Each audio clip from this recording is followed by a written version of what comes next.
United States Senator. The junior senator is younger than, no, wait, the senior senator. He's the senior senator. Who is younger than the junior senator. Oh. No small irony there. United States Senator Bill Cassidy is here.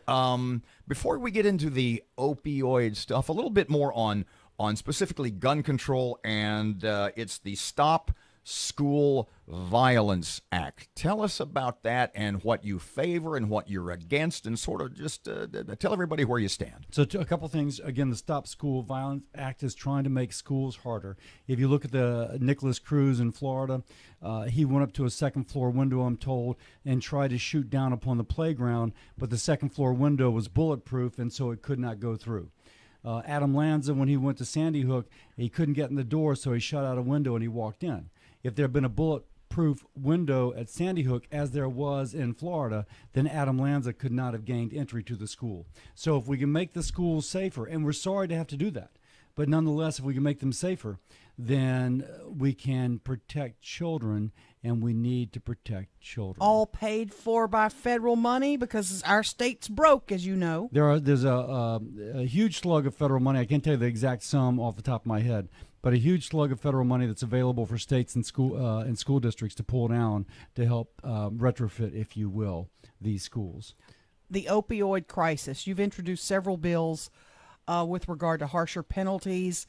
Tell us about those first, and then I want to talk to you a little bit about, because you're a doctor, so I want to talk to you about a lot of the allegations are filed against doctors even. Well, a couple things. Everybody, we're talking offline, everybody knows somebody who has had a family member die of opioids. It is just incredible. And there has to be just this response to it that is of the same measure as the problem. Now, you don't just do one thing, you do lots of things. But, for example, the penalties for selling fentanyl, which is much stronger than heroin, the penalties should be likewise stronger. And if somebody is going to bring in fentanyl, which is much more likely to cause someone to die of an overdose, then they should be penalized accordingly. President Trump wants to have death penalty for those certain drug pushers. You can't be for that. There's a certain rationale. There is a young man I know of, and whenever I speak of him, I get emotional, but he went to treatment. He came out of treatment, 17-year-old, and you can see it. The pusher didn't want him to get clean.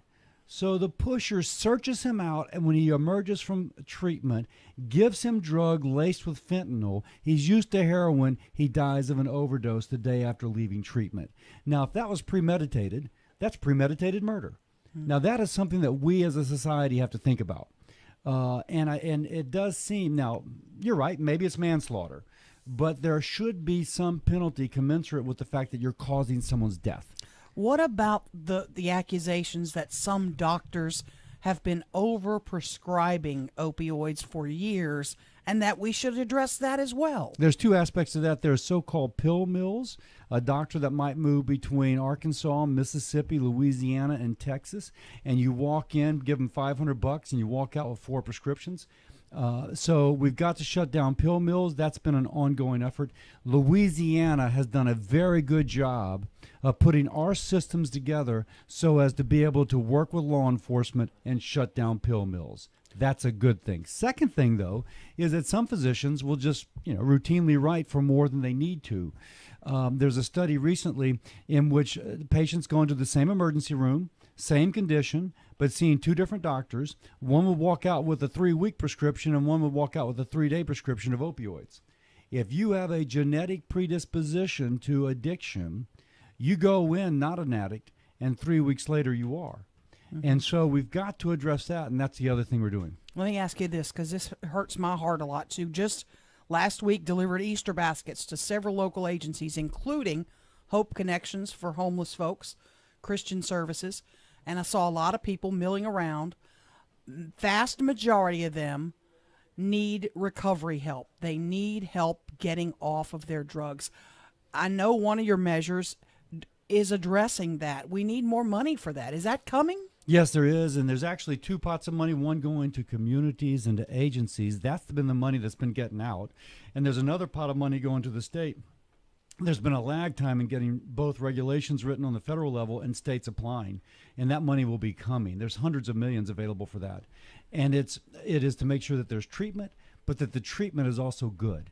You don't want somebody just running folks through with no benefit. You want to make sure that when they go through, they're more likely to be cured than otherwise. And so 2 aspects of that: to help the patient, protect the taxpayer. In wrapping up, let's get back to the macro of America just a little bit. Despite the ongoing seeming chaos that is just hurled day in and day out by the mainstream media, I see, after a year of Donald Trump, I see America being in a pretty good place. The economy is growing and stronger than it's been in a long, long time. Worldwide, he's what you said, this real estate guy from New York. He seems to be winning at every stage. Do you agree with me on that? Absolutely. Folks don't like his style. He is an acquired taste for many. Even his fans wish he would stop tweeting.